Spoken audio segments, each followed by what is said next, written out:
ನಮಸ್ಕಾರ. Spicy hole ಚಾನೆಲ್ಗೆ ಎಲ್ರಿಗೂ ಸ್ವಾಗತ. ನಾವಿವತ್ತು ನಟ್ಟಿ ಪನ್ನೀರ್ ಮಾಡೋಣ ಅಂತ ರೆಡಿ ಮಾಡ್ಕೊಂಡಿದ್ದೀವಿ. ಅದಕ್ಕೆ ಬೇಕಾಗೋ ಸಾಮಾನುಗಳೆಲ್ಲ ಇಲ್ಲಿ ಇಟ್ಟಿದ್ದೀನಿ, ಒಂದೊಂದೇ ಹೇಳ್ತೀನಿ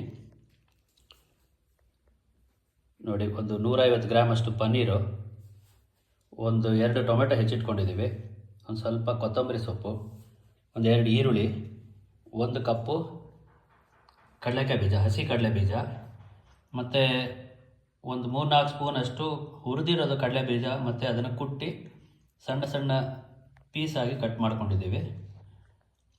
ಮತ್ತು ಜೀರಿಗೆ ಒಂದು ಅರ್ಧ ಸ್ಪೂನು, ಕಸೂರಿ ಮೇಥಿ ಅರ್ಧ ಸ್ಪೂನು, ಗರಂ ಮಸಾಲ ಅರ್ಧ ಸ್ಪೂನು, ಮತ್ತು ಒಂದು 2-3 ಸ್ಪೂನಷ್ಟು ಮೈದಾ, ರುಚಿಗೆ ತಕ್ಕಷ್ಟು ಉಪ್ಪು, 1 ಸ್ಪೂನು ಚಿಲ್ಲಿ ಪೌಡರು, 1 ಸ್ಪೂನು ಪೆಪ್ಪರ್ನ ಪುಡಿ ಮಾಡ್ಕೊಂಡಿದ್ದೀವಿ, ಮತ್ತು 1 ಸ್ಪೂನು ಧನಿಯಾ ಪುಡಿ, ಒಂದು ಅರ್ಧ-ಮುಕ್ಕಾಲು ಸ್ಪೂನಷ್ಟು ಅರಿಶಿನ, ಮತ್ತು ಒಂದು 1/4 ಕಪ್ಪು ಎಣ್ಣೆ ಬೇಕಾಗ್ತದೆ. ನಾವು ಇವಾಗ ಪನ್ನೀರ್ಗೆ ಮ್ಯಾರಿನೇಷನ್ ಮಾಡೋದಕ್ಕೆ ಏನೇನು ಉಪಯೋಗಿಸ್ತೀವಿ ಅಂತ ತೋರಿಸ್ತೀನಿ. ಉಪ್ಪು, ಅರಿಶಿನ ಪುಡಿ, ಪೆಪ್ಪರ್ ಪೌಡ್ರು, ಮತ್ತು ಧನಿಯಾ ಪುಡಿ, ಮೆಣಸಿನ ಪುಡಿ, ಮತ್ತು ಮೈದಾ, ಎಣ್ಣೆ, ಇದೆಲ್ಲ ತೊಗೊಂಡು ಪನ್ನೀರ್ಗೆ ಹಾಕಿ ಕಲಸಿ ಈ ಥರ ಮ್ಯಾರಿನೇಷನ್ ಮಾಡಿ ಒಂದು ಅರ್ಧ ಗಂಟೆ ಮ್ಯಾರಿನೇಷನ್ ಮಾಡಬೇಕು. ಕಲಸಿ ಚೆನ್ನಾಗಿ ಒಂದು ಅರ್ಧ ಗಂಟೆ ಮ್ಯಾರಿನೇಟ್ ಮಾಡಿ ಇಡುವ. ಇವಾಗ ನಾವು ಈ ಮ್ಯಾರಿನೇಟ್ ಮಾಡಿರೋ ಪನ್ನೀರ್ನ ಪ್ಯಾನ್ ಫ್ರೈ ಮಾಡ್ಕೊಳ್ಳೋಣ. ನೋಡಿ, ಗ್ಯಾಸ್ ಸ್ಟವ್ ಮೇಲೆ ಪ್ಯಾನ್ ಇಟ್ಟಿದ್ದೀನಿ. ಸ್ವಲ್ಪ ಎಣ್ಣೆ ಹಾಕ್ಕೊಂಡು ಅದಕ್ಕೆ ನಾವು ಪನ್ನೀರ್ ಇಟ್ಟಿದ್ದೀವಲ್ಲ ಅದನ್ನು ಹಾಕಿ ಸ್ವಲ್ಪ ಫ್ರೈ ಮಾಡ್ಕೊಳ್ಳೋಣ. ನೋಡಿ, ಈಗ ಇದನ್ನೆಲ್ಲ ಹಾಕ್ಕೊಂಡಿದ್ದೀವಿ ಪ್ಯಾನ್ ಫ್ರೈ ಮಾಡಲಿಕ್ಕೆ. ನೋಡಿ, ಇವಾಗ ಇದು ಚೆನ್ನಾಗಿ ಫ್ರೈ ಆಗಿದೆ. ಈಗ ನಾವು ಇದನ್ನೆಲ್ಲ ಬಾಣಲೆಗೆ ಹಾಕಿ ಬಾಡಿಸ್ಕೊಳ್ಳೋಣ, ಅಂದರೆ ಸಾಟೆ ಮಾಡ್ಕೊಳ್ಳೋಣ. ಈಗ ಬನ್ನಿ ಒಂದೊಂದಾಗಿ ತೋರಿಸ್ತೀನಿ ನಾನು. ಈಗ ನಾವು ಒಂದು 5-6 ಸ್ಪೂನು ಎಣ್ಣೆನ ಬಾಣಲೆಗೆ ಹಾಕ್ಕೊಂಡಿದ್ದೀವಿ. ಎಣ್ಣೆ ಸ್ವಲ್ಪ ಕಾದ ನಂತರ ಅದಕ್ಕೆ 1 ಸ್ಪೂನಷ್ಟು ಜೀರಿಗೆ ಹಾಕ್ಕೊಳ್ಳೋಣ.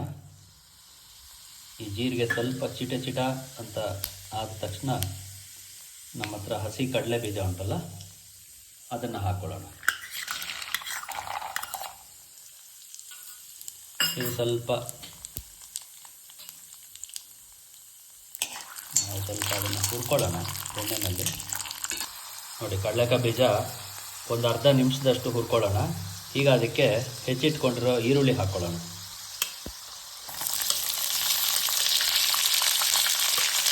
ನಾವೊಂದು 2 ಈರುಳ್ಳಿ ಅಷ್ಟು ಹೆಚ್ಚಿಟ್ಕೊಂಡಿದ್ದೀವಿ, ಅದನ್ನು ಸ್ವಲ್ಪ ಬೆರೆಸ್ಕೊಳ್ಳೋಣ.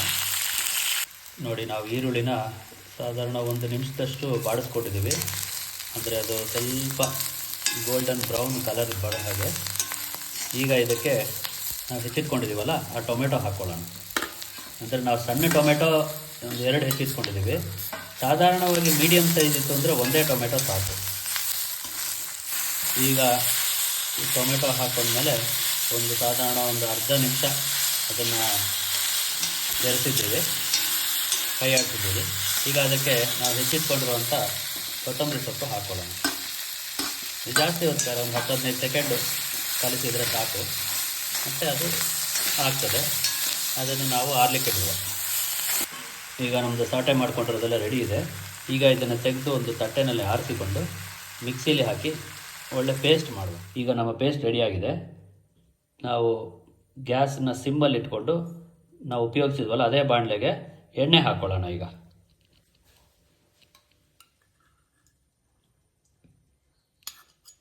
ಒಂದು 4-5 ಸ್ಪೂನಷ್ಟು ಎಣ್ಣೆ ಹಾಕ್ಕೊಳ್ಳೋಣ. ಈಗ ಅದಕ್ಕೆ ನಾವು ಗ್ರೇವಿ ಬೇಸ್ನ ಮಾಡಿಟ್ಕೊಂಡಿದ್ದೀವಲ್ಲ ಆ ಪೇಸ್ಟನ್ನು ಅದಕ್ಕೆ ಹಾಕ್ಕೊಳ್ಳೋಣ.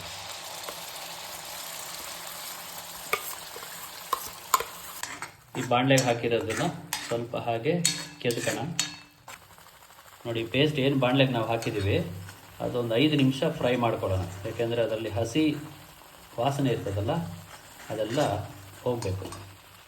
ನೋಡಿ, ಈಗ ಇದು ರೆಡಿಯಾಗಿದೆ, ಅಂದರೆ ಇದು ಬಾಣಲೆಯಿಂದ ಸ್ವಲ್ಪ ಬಿಟ್ಟು ಬರ್ತದೆ, ಆಗ ಆಗಿದೆ ಅಂತ ಅದು ಅರ್ಥ. ಈಗ ಇದಕ್ಕೆ ಧನಿಯಾ ಪುಡಿ ಹಾಕ್ಕೊಳ್ಳೋಣ, ಮತ್ತು ಅರಿಶಿಣದ ಪುಡಿ ಹಾಕುವ, ಮತ್ತು ಮೆಣಸಿನ ಪುಡಿ ಇದೆಯಲ್ಲ ಅದು ಹಾಕುವ. ಎಲ್ಲ ಹಾಕಿದಾಗ ಒಂದು ಸ್ವಲ್ಪ ಅದನ್ನು ಕೈ ಆಡಿಸುವ. ಮತ್ತು ರುಚಿಗೆ ತಕ್ಕಷ್ಟು ಉಪ್ಪು. ಈಗ ಇದಕ್ಕೆ ನಾವು ನೀರು ಹಾಕುವ. ನೀರಂದರೆ ಈ ಮಿಕ್ಸಿನಲ್ಲಿ ಪೇಸ್ಟ್ ಮಾಡ್ಕೊಳ್ಳೋಗೆ ಮಾಡಿದ್ವಲ್ಲ, ಅದಕ್ಕೇ ಸ್ವಲ್ಪ ತೊಳಿಲಿಕ್ಕೆ ಜಾರ್ನ ನೀರು ಹಾಕ್ಕೊಂಡಿದ್ದೀವಿ. ಅದೇ ನೀರು ಹಾಕುವ, ಯಾಕೆಂದರೆ ಅದೇ ಮಸಾಲೆಯಲ್ಲಿ ಇರ್ತದಲ್ಲ, ಚೆಂದ ಇರ್ತದೆ. ನೀರು ಹಾಕಿದ ಮೇಲೆ ಒಂದು 2 ನಿಮಿಷ ಅದನ್ನು ಕೆದ್ಕೋಣ. ಈಗ ರೆಡಿ ಇದೆ. ಇದಕ್ಕೆ ನಾವು ಪನ್ನೀರನ್ನ ಹಾಕ್ಕೊಳ್ಳೋಣ. ಮತ್ತು ಅದನ್ನು ಚೆನ್ನಾಗಿ ಬೆರೆಸುವ. ಈಗ ನಾವು ಪನ್ನೀರ್ ಹಾಕಿದ್ಮೇಲೆ 1 ನಿಮಿಷದಷ್ಟು ಅದನ್ನು ಸಿಮ್ಮಲ್ಲಿ ಇಟ್ಟು ಕೆದಕಿದ್ದೇವೆ. ಈಗ ಇದಕ್ಕೆ ಗರಂ ಮಸಾಲ ಇದೆಯಲ್ಲ ಅದು ಹಾಕ್ಕೊಳ್ಳೋಣ. ಮತ್ತು ಕಸೂರಿ ಮೇಥಿ ಹಾಕ್ಕೊಳ್ಳೋಣ. ಮತ್ತು ಈಗ ಇದನ್ನು ಚೆನ್ನಾಗಿ ಬೆರೆಸುವ. ಒಂದು 15-20 ಸೆಕೆಂಡ್ ಬೆರೆಸುವ. ಈಗ ನಾವು ಇದಕ್ಕೆ ಕಡಲೆ ಬೀಜ ಹುರಿದಿಟ್ಕೊಂಡು ಕಟ್ ಮಾಡ್ಕೊಂಡಿದ್ದೀವಲ್ಲ ಚಿಕ್ಕ ಚಿಕ್ಕ ಪೀಸಾಗಿ, ಅದನ್ನು ಮೇಲ್ಗಡೆ ಹಾಕೋಣ. ಅದೇ ನಮಗೆ ನಟ್ಟಿ ಕ್ರಂಚ್ ಬರೋದು. ನೋಡಿ, ಹೀಗೆ ಒಳ್ಳೆ ಘಮ ಬರ್ತಾ ಉಂಟು, ತುಂಬ ಚೆನ್ನಾಗಿ ಕಾಣ್ತಾ ಉಂಟು. ನೋಡಿ, ಈಗ ನಮ್ಮ ನಟ್ಟಿ ಪನ್ನೀರ್ ರೆಡಿ ಉಂಟು. ತುಂಬ ಚೆಂದ ಕಾಣ್ತಾ ಇದೆ. ಇದರ ಜೊತೆಗೆ ನಾವು ಚಪಾತಿ, ಪೂರಿ, ರೋಟಿ ಏನು ಬೇಕಾದರೂ ಹಾಕ್ಕೊಂಡು ನೆಂಚ್ಕೊಳ್ಬೋದು. ಇದನ್ನು ತುಂಬ ಒಳ್ಳೆ ಪರಿಮಳ ಬರ್ತಾ ಉಂಟು. ಹಾಗೆ ಫ್ರೆಂಡ್ಸ್, ನಮ್ಮ ವಿಡಿಯೋನ ಲೈಕ್ ಮಾಡಿ, ಶೇರ್ ಮಾಡಿ, ಮತ್ತು ನಮ್ಮ ಚಾನಲ್ನ ಸಬ್ಸ್ಕ್ರೈಬ್ ಮಾಡಿ. ಇದೇ ಥರ ನಾವು ಬಹಳಷ್ಟು ಊಟದ ವೀಡಿಯೋಸನ್ನೆಲ್ಲ ತರ್ತಾ ಇರ್ತೀವಿ. Thank you.